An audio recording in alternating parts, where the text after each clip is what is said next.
My name is Michelle King, and we'll be going over recombinant DNA technology today. Cloning, DNA libraries, PCR, gene therapy, and genetic engineering.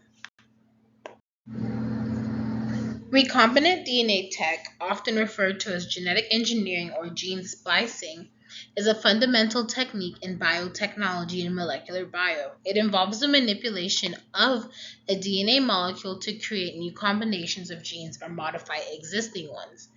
This technology allows scientists to insert specific genes from one organism into the DNA of another, resulting in the creation of genetically modified organisms, GMOs, or the production of desired proteins for various applications. The first step is to isolate the DNA containing the gene of insert from the source organism. This can be done using various methods such as chemical extraction or mechanical disruption of cells. Next, we have to cut the DNA. Enzymes called restriction endonucleases are used to cut the DNA at specific locations. These enzymes recognize and cleave DNA at specific sequences, creating sticky ends that can later be joined to other DNA fragments. Next, we have insertion. The gene of interest, along with its promoter and other necessary regulatory elements, is inserted into a vector. A vector is typically a small circular piece of DNA, such as a plasmid, which can replicate independently within a host cell. The gene of interest is ligated or joined to the vector DNA using DNA ligase, forming a recombinant DNA molecule. And then we have transformation. The recombinant DNA is introduced into a host organism such as bacteria, yeast, or another mammalian cell. This is often done using techniques like heat shock, electroporation, or chemical methods. The host organism then takes up and replicates the recombinant DNA. Then we have expression. Once inside the host, the recombinant DNA can be expressed, meaning that the gene of interest that is transcribed into the messenger RNA and translated into a functional protein. This protein can have various applications, including pharmaceuticals, agriculture, and research. Recombinant DNA technology has revolutionized fields like medicine, ag, and biotech by enabling the production of therapeutic proteins, the development of genetically modified crops with desirable traits, and the study of gene function and regulation, among other applications. It has also raised ethical and safety concerns, leading to the regulations and guidelines governing the use of genetically modified organisms in different countries. Next, we will dive into the topic of cloning. Cloning, by definition, is the process of creating genetically identical copies of an organism or a specific gene. Reproductive cloning and therapeutic cloning are two distinct processes that involve cloning but serve different purposes and have different ethical and practical implications. Here are some differences between reproductive and therapeutic cloning.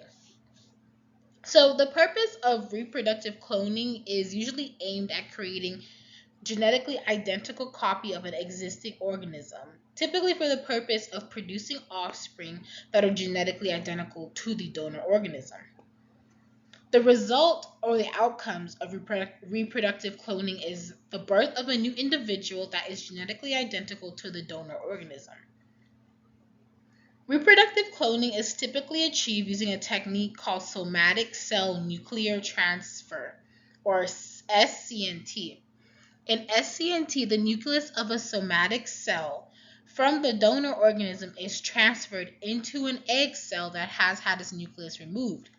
The egg cell is then stimulated to develop into an embryo, which is implanted into a surrogate mother's womb for gestation. We can go over some of these applications. Reproductive cloning has been used to clone animals such as Dolly the sheep. However, it is ethically controversial and has not been widely applied to humans. So let's talk about some of the ethical concerns. Reproductive cloning raises significant ethical and moral concerns, including issues related to identity, potential harm to the cloned individual, and the potential for the exploitation or misuse of this kind of cloning. Okay, let's talk about therapeutic cloning now. So, the purpose of therapeutic cloning, also known as research cloning, is aimed at creating cloned embryos for the purpose of harvesting stem cells. These stem cells can be used for research and potential medical treatments. So, similar to reproductive cloning, therapeutic cloning also involves somatic cell nuclear transferase, SCNT, to create a cloned embryo. However, the cloned embryos are not intended for reproduction, but rather for the extraction of their pluripotent cells. The primary application of therapeutic cloning is to generate pluripotent cells that can be used for research into diseases and potential regenerative medicine treatments. These stem cells have the ability to differentiate into various cell types, making them valuable for studying and potentially treating various medical conditions. Okay, so let's talk about the ethical concerns with this one.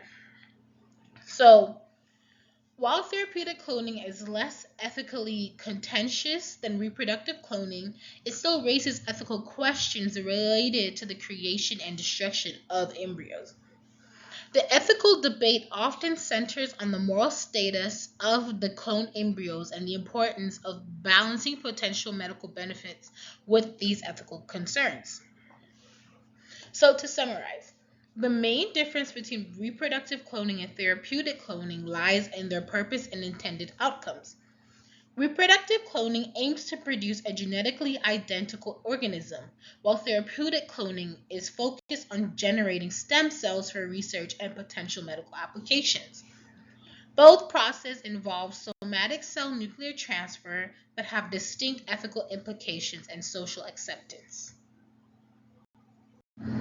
Okay, so now that we know what reproductive cloning is, we can go deeper into the steps of reproductive cloning.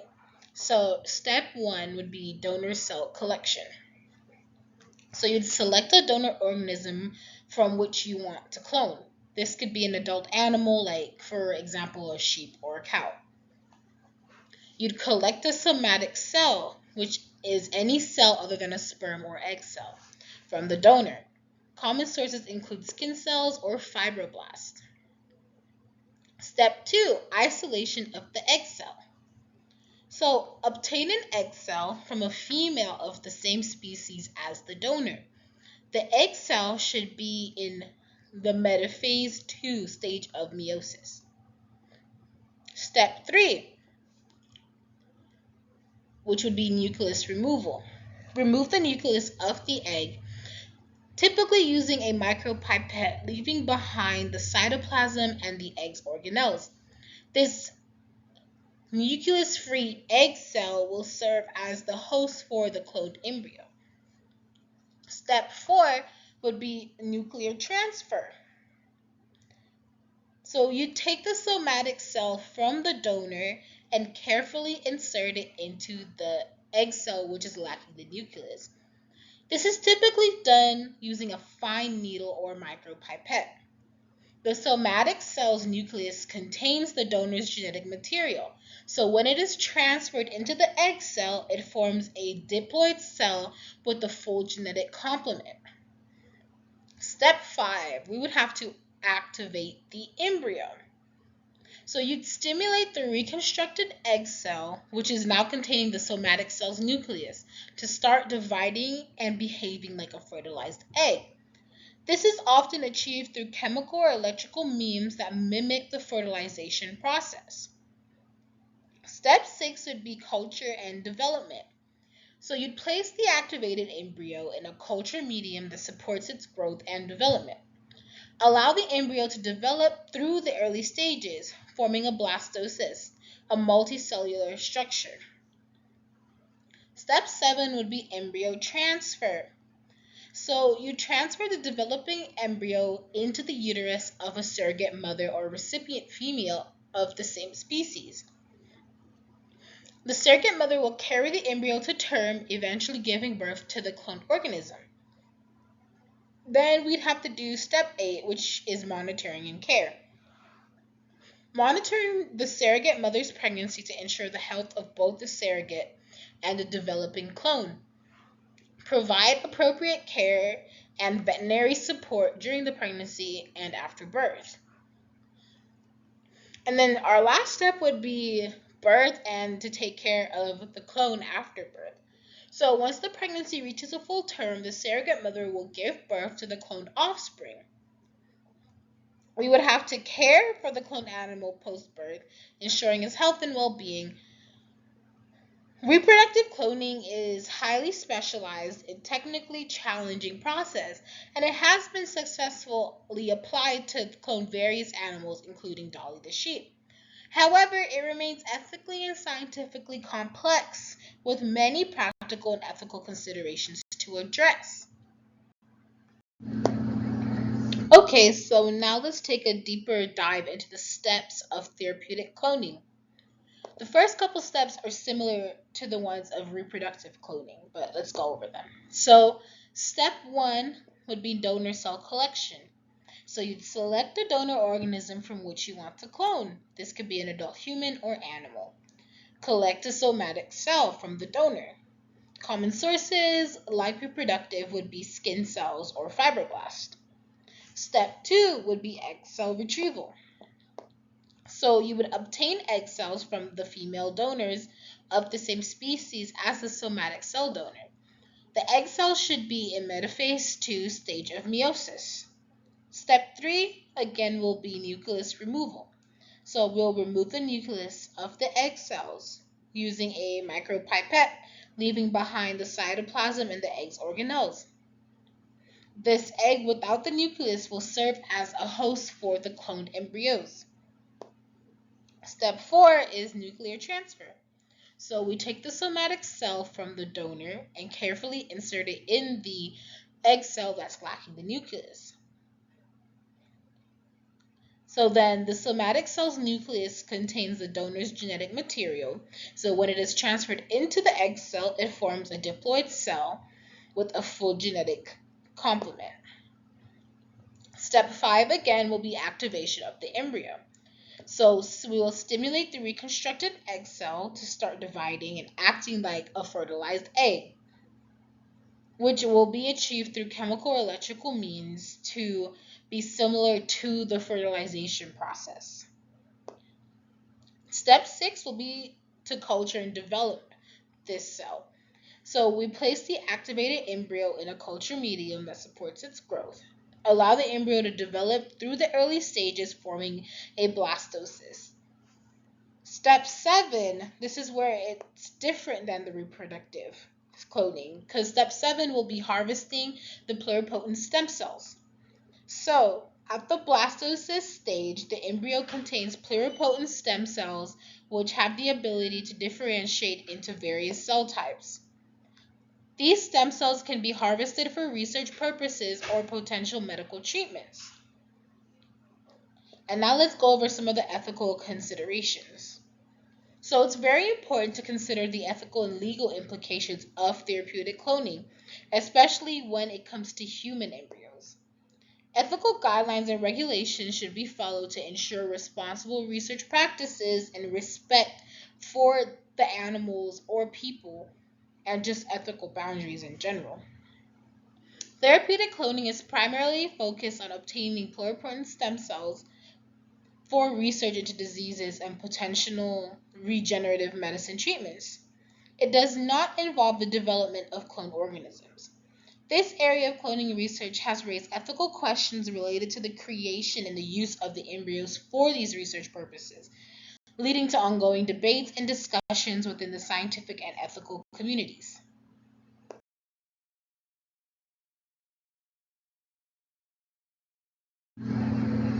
So cloning will always come with challenges and concerns. We've already talked about some of the ethical issues.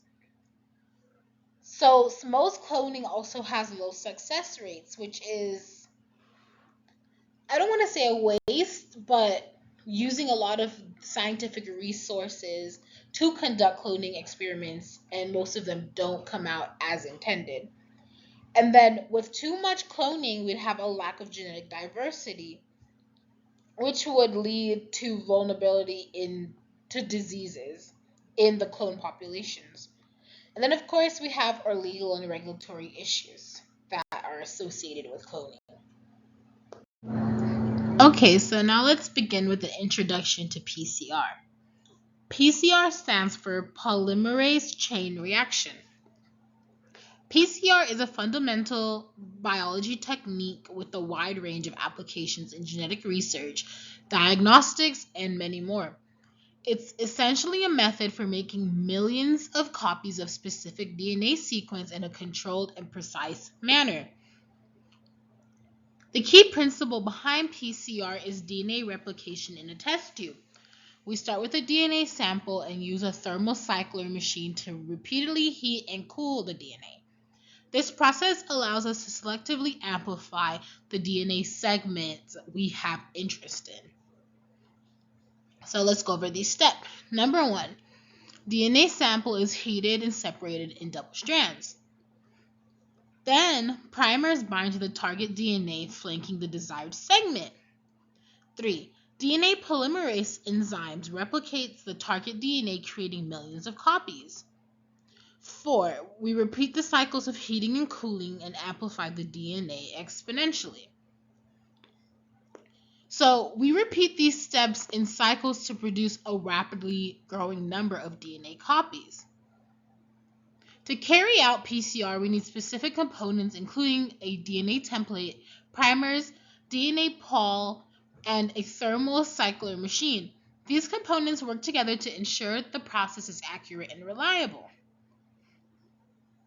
PCR has numerous applications. For instance, in forensics, it's used for DNA profiling and solving crimes. In medicine, it helps diagnose diseases, including infectious diseases and genetic disorders.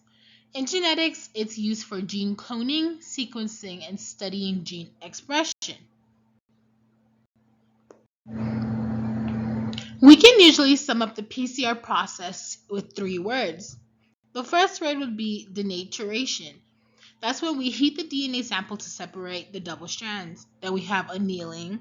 That's when the short DNA sequences bind to the target DNA. Then extension, when the DNA polymerase enzyme replicates the DNA between the primers. PCR has several advantages. It's highly sensitive and capable of detecting even tiny amounts of DNA. It's very specific, amplifying only the target DNA that we need. It's also fast, providing results in a matter of hours. To conclude, PCR is a cornerstone of molecular bio and genetics research. It has revolutionized our ability to analyze and manipulate DNA, enabling countless breakthroughs in science and medicine. Now let's touch on the subject of DNA libraries. A DNA library, also known as a gene library or a genomic library, is a collection of DNA fragments that represent the genetic information of an organism. These libraries are a fundamental tool in molecular bio and genetic research, enabling scientists to study, analyze, and manipulate specific genes or sequences of interest.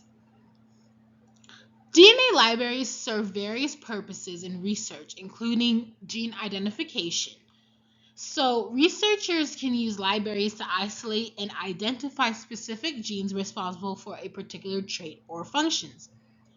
We also use DNA libraries for gene expression. These libraries can help investigate gene expression patterns by analyzing the presence and abundance of different DNA fragments. We also use them for genetic mapping. Libraries aid in constructing genetic maps and studying the organization of genes on chromosomes. We also use it for genomic sequencing. So DNA libraries can be used in genome sequencing projects to determine the complete genetic code of an organism.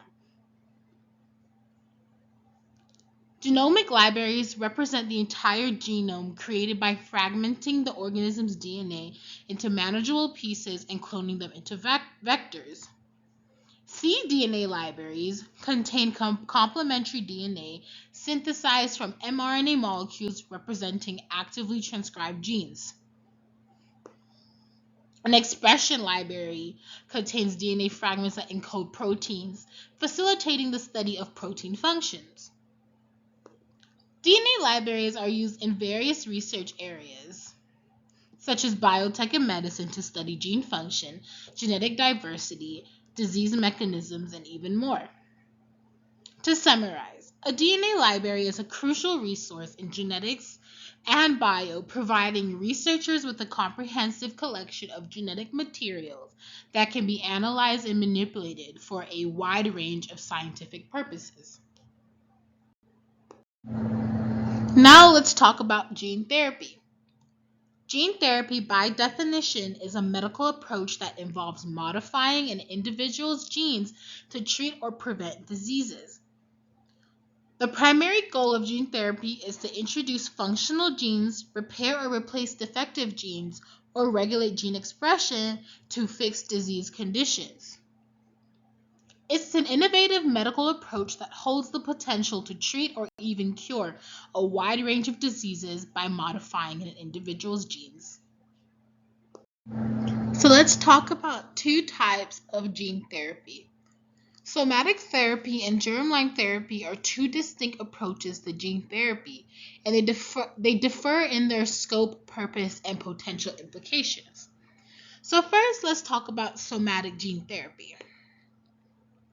Somatic therapy involves the modification or correction of genetic defects or diseases in the somatic cells of an individual's body. Somatic cells are the non-reproductive cells found throughout the body, such as skin cells, muscle cells, and nerve cells. The primary purpose of somatic therapy is to treat or alleviate genetic disorders or diseases in the individual receiving this therapy. Somatic therapy does not involve changes to an individual's germline or reproductive cells, so any genetic modifications made are not passed on to future generations. Somatic therapy has been used in clinical trials and treatments for various genetic disorders, including certain types of inherited blindness, blood disorders, and immune deficiencies. It is considered safer and less ethically contentious compared to the germline therapy because it does not impact future generations. It still does have some ethical considerations. Somatic therapy generally raises fewer ethical concerns than germline therapy because it does not involve permanent genetic change that affect offspring. Ethical considerations focus on issues such as informed consent, the safety and efficacy of the treatment, and accessibility to these gene therapies. So now let's talk about germline therapy. Germline therapy involves the modification or correction of genetic defects or diseases in an individual's germline cells, which includes sperm and egg cells. These changes are heritable and can be passed on to future generations. The primary purpose of germline therapy is to make permanent genetic changes that are transmitted to an individual's offspring, potentially eliminating the inheritance of specific genetic disorders. This kind of therapy is still largely experimental and ethically controversial. It has been explored in laboratory settings with animals, but has not been widely applied to humans. The potential application of germline therapy in humans raises significant ethical, moral, and safety concerns. Germline therapy These concerns of germline therapy include unintended consequences, the potential of genetic enhancement or quote unquote designer babies, and long-term effects on future generations. Many countries and scientific organizations have established guidelines or memorandums on germline editing research and applications. So, to summarize, somatic therapy is focused on treating genetic disorders in an individual without altering their germline. while germline therapy aims to make heritable genetic changes that impact future generations. Germline therapy is a highly controversial and ethically complex area of research with significant scientific and ethical considerations. To implement gene therapy, we employ various delivery methods, including viral vectors, nanoparticles, and synthetic carriers. These vehicles transport the therapeutic genes to target cells effectively. Viral vectors. Viruses are used as carriers to deliver therapeutic genes into target cells. Our non-viral methods. Various non-viral vectors such as nanoparticles and liposomes are used for gene delivery.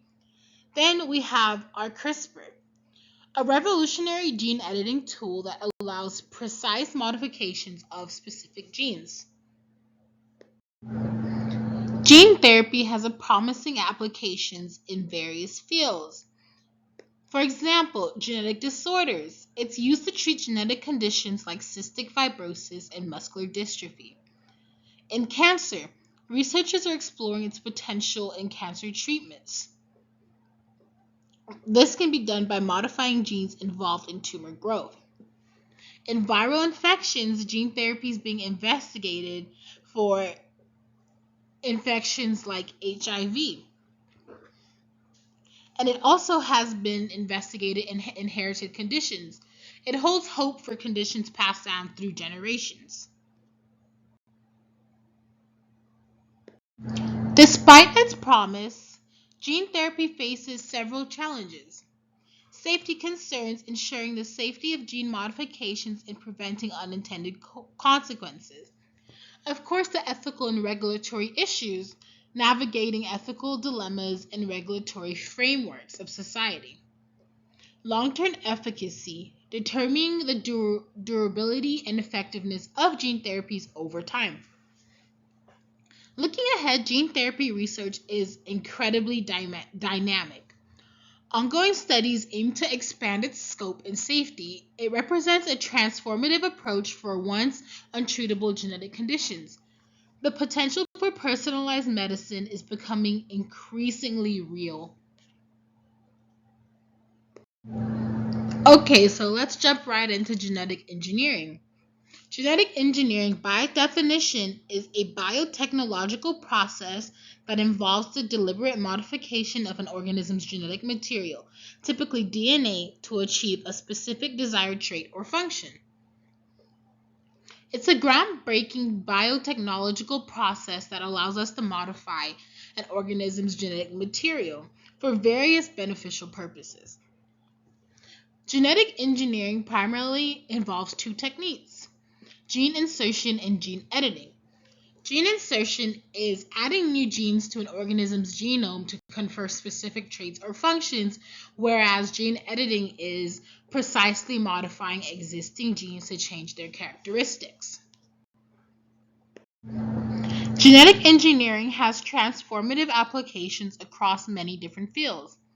In agriculture, it enables the creation of crops, which are genetically modified crops, with enhanced traits like pest resistance and increased yield.